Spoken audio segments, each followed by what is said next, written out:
Martin Fayulu asengi wuta Washington maponami ya Lumbango pona kosilisa nkwoko soto ebaka ezali na ekolo Congo Démocratique. Mokonzi ya ECD pe moko na bakambi balamuka oyo azali kokoba koloba ete alongaki maponami ma 2018.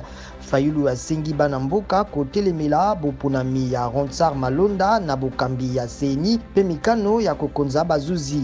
Asakoli bozongi na ye kalate na Kinshasa sima na sanza minei ya bokangami na États-Unis pour la COVID-19. Bakambi ba etuka ya Kasai bazongisaki lobi na mpokwa nzoto ya Suda ya Angola ba FRDC babomaki na masasi na ngambo ya ndelo ya ekolo Congo Démocratique. Bakambi ya Lunda Norte na Angola bandimi na mokanda ete basoda babango bakatisaki ngambo ya RDC bamizwaki bilili pe babetaki masasi. Munduki ya Suda yango esimba minanu na bakonzi ya RDC. Basoda ya Angola bakotaka mbala mingi na ngambo ya Congo na kolobaka ete bazali kolanda batomboki bamboka na bango.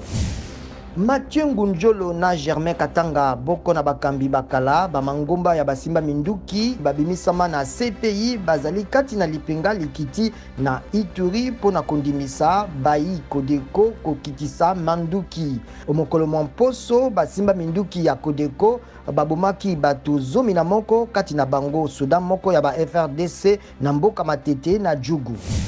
Rappeur américain Kanye West oyo asakola ete abongola motema pe andimela Yesu Kristo ayebisi ete akopesa kombo na ye na maponami ya mokonzi ya mboka ya Novembre 2020.